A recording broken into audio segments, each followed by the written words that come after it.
Can you just introduce yourself? My name is Atif El Irani. I'm originally from Lebanon. I grew up in Lebanon. I went to school in Lebanon, also in the university before I went to the US. We have very rich history in Lebanon. I was born in 1964, like 11 years before the start of the war in Lebanon. The Civil War. So The you were Civil War. so you were 11? 11 years, yeah. It never ended. It's ongoing, but in different ways. Sometimes it was based on religions, sometimes because of the interference of our neighbors in our politics. At the beginning of the war, it was really very tough. There was no school for about 2 years, I believe.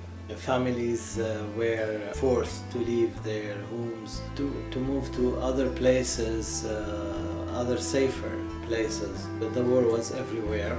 In the south, in Beirut, in the mountain, in the north, many people were kidnapped, people disappearing. They disappeared, and their parents still looking for them. There was always promises by the government that they will try to do their best to find the missing people, but in reality nothing happened. So who disappeared.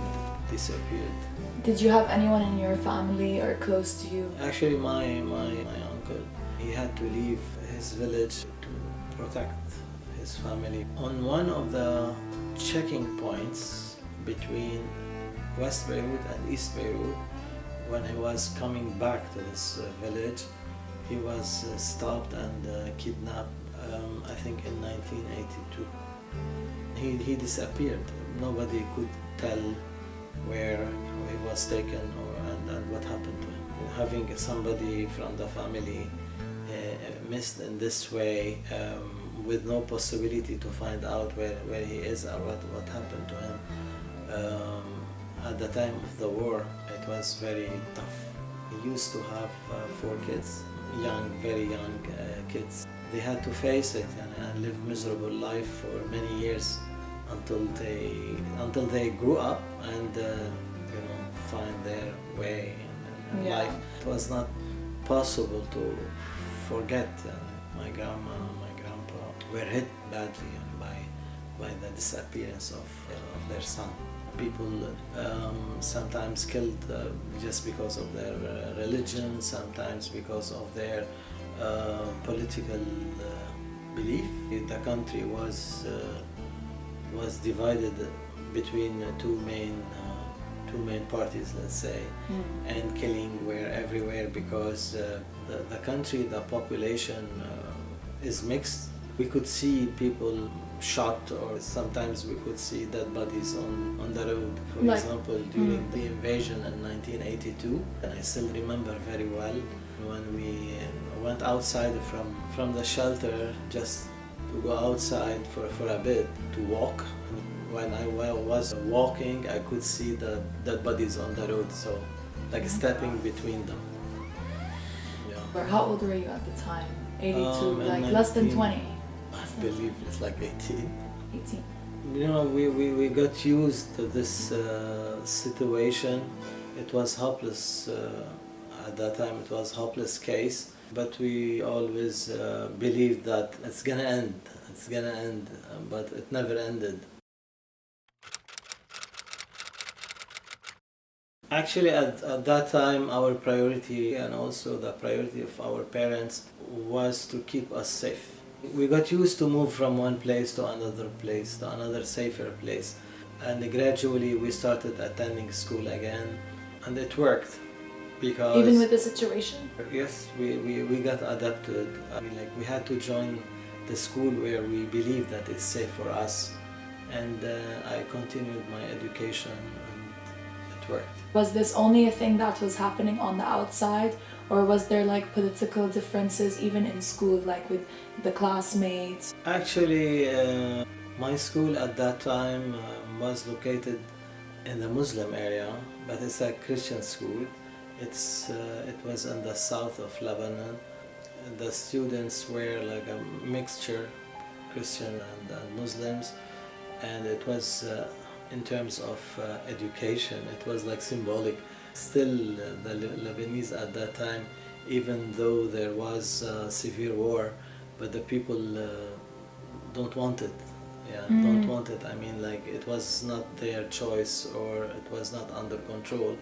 However, it was appealing, you know, to parents to send their children to mixed schools, because ourselves and our parents believe that Lebanon was always and will always be a country of different religions and different backgrounds, diversified.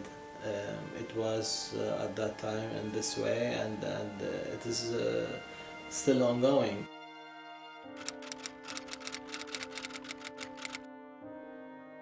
Thousands and thousands of people were killed.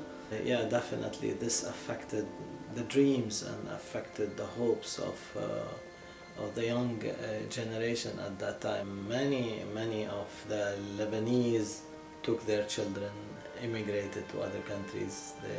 They left the country just to keep their children safe. However, because they believed in their country, every time there was a ceasefire, assumed peace, they came back to Lebanon, tried to settle again, and after a couple of years, the war started again. Yeah. Actually, the war erupted in different phases. During phase number 3, I believe, I was in the university. I came to the States. I came to MIT to continue my master's degree.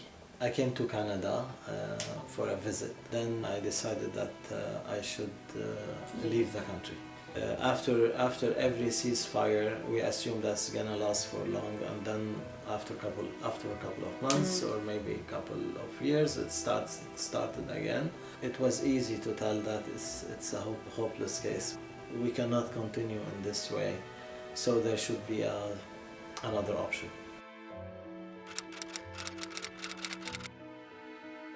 Following many years of war and ongoing war, there was a message from us, from the parents to the younger generation, that the war will not lead to anywhere, to anything. It only lead to having more miserable life. It will destroy the country more and more. So that's why now parents, we talk about parents like ourselves. The message is to be educated, to let's say accept each other, save the country together collectively, and fight for the freedom of the country, build the country in a way to be resilient.